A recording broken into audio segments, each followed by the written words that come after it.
Oxford Bookworms Stage 1. Published by FLTRP. Copyright Oxford University Press, 2009.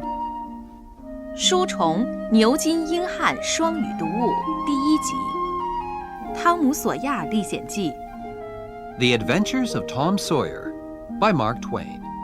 Retold by Nick Bullard. Read by William Dufries. Chapter 1. Tom and His Friends. Tom! Tom! Where are you? No answer. Where is that boy? When I find him, I'm going to... Aunt Polly looked under the bed. Then she opened the door and looked out into the garden. Tom! She heard something behind her. A small boy ran past, but Aunt Polly put out her hand and stopped him. Ah, there you are. And what's that in your pocket? Nothing, Aunt Polly. Nothing? It's an apple. I can see it. Now listen, Tom. Those apples are not for you. And Oh, Aunt Polly! Quick! Look behind you! So Aunt Polly looked, and Tom was out of the house in a second. She laughed quietly. Oh, I never learn. I love that Tom, my dead sister's child. But he isn't an easy boy for an old lady. Well, it's Saturday tomorrow, and there's no school. But it isn't going to be a holiday for Tom. Oh, no. He's going to work tomorrow. Saturday was a beautiful day. It was summer, and the sun was hot, and there were flowers in all the gardens. It was a day for everybody to be happy. Tom came out of his house with a brush and a big pot of white paint in his hand. He looked at the fence. It was 3 meters high and 30 meters long. He put his brush in the paint and painted some of the fence. He did it again. Then he stopped and looked at the fence, put down his brush, and sat down. There were hours of work in front of him, and he was the unhappiest boy in the village. After 10 minutes, Tom had an idea. A wonderful idea. He took up the brush again and began work. He saw his friend, Joe Harper, in the street. But he didn't look at him. Joe had an apple in his hand. He came up to Tom and looked at the fence. "I am sorry, Tom." Tom said nothing. The paintbrush moved up and down. "Working for your aunt," said Joe. "I'm going down to the river. I'm sorry you can't come with me." Tom put down his brush You call this work? He said. Painting a fence, said Joe. Of course it's work. Perhaps it is, and perhaps it isn't. But I like it, said Tom. I can go to the river any day. I can't paint a fence very often. Joe watched Tom for about 5 minutes. Tom painted very slowly and carefully.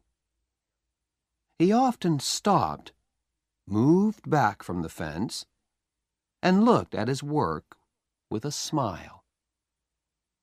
Joe began to get very interested and said, "Tom, can I paint a little?" Tom thought for a second. "I'm sorry, Joe. You see, my aunt wants me to do it because I'm good at painting. My brother Sid wanted to paint too, but she said no." "Oh, please, Tom, just a little. I'm good at painting too." "Hey, do you want some of my apple?" "No, Joe, I can't." "Okay, you can have all my apple." Tom gave Joe the brush. He did not smile, but for the first time that day, he was a very happy boy. He sat down and ate Joe's apple. More friends came to laugh at Tom, but soon they all wanted to paint too. By the afternoon, Tom had 3 balls, an old knife, a cat with one eye, an old blue bottle, and a lot of other exciting things. He was the richest boy in St. Petersburg. And the fence, all 30 meters of it, was a beautiful white. He went back to the house. "Aunt Polly, can I go and play now?" Aunt Polly came out of the house to look. When she saw the beautiful white fence, she was very pleased. She took Tom into the house and gave him an apple. "Well, you can go and play, but don't come home late." Tom quickly took a second apple and ran off. On Monday morning, Tom didn't want to go to school, but Aunt Polly got him out of bed and then out of the house. In the street near the school, he met his friend Huckleberry Finn. Huck had no mother, and his father drank whiskey all the time.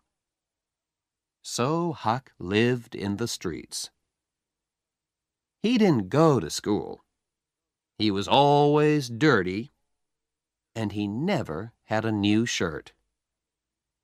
But he was happy.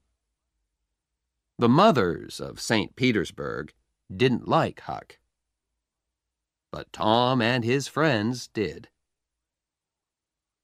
"Hello, Huck," said Tom. "What have you got there?" "A dead cat." "What are you gonna do with it?" asked Tom. "I'm gonna take it to the graveyard tonight," Huck said. "At midnight. A dead cat can call ghosts out of their graves." "I never heard that," said Tom. Is it true? Well, I don't know, said Huck. Old Mrs. Hopkins told me. Come with me and see. Or are you afraid of ghosts? Of course not, said Tom. Come and meow for me at my window at 11 o'clock. After this, Tom was late for school, and the teacher looked at him angrily. Thomas Sawyer, why are you late again? He said. Tom began to speak, and then stopped. There was a new girl in the schoolroom. A beautiful girl with blue eyes and long yellow hair. Tom looked and looked. Oh, how beautiful she was. And in 2 seconds, Tom was in love. He must sit next to her. But how? In the girls' half of the room, there was only one empty chair, and it was next to the new girl. Tom thought quickly, and then looked at the teacher. I stopped to talk with Huckleberry Finn, he said. The teacher was very, very angry. Boys were often late for school. That was bad. But talking with Huckleberry Finn was worse. Much worse. The teacher took his stick, and 2 minutes later, Tom's trousers were very hot, and the teacher's arm was very tired. Now, Tom Sawyer, you go and sit with the girls. Some of the children laughed. Tom walked to the chair next to the new girl, sat down, and opened his book. The other children began to work again. After 10 minutes, the girl looked up. There was an apple on the table in front of her. She put it back on Tom's half of the table. A minute later, the apple was in front of her again. Now it stayed. Next, Tom drew a picture of a house and put it in front of her. That's nice, the girl said. Now draw a man. Tom drew a man next to the house. The man was taller than the house, and he had very big hands and very long legs. But the girl liked him. Can you draw me now? She asked. Tom drew a girl next to the man. You draw beautifully. I can't draw pictures. I can teach you, said Tom, after school.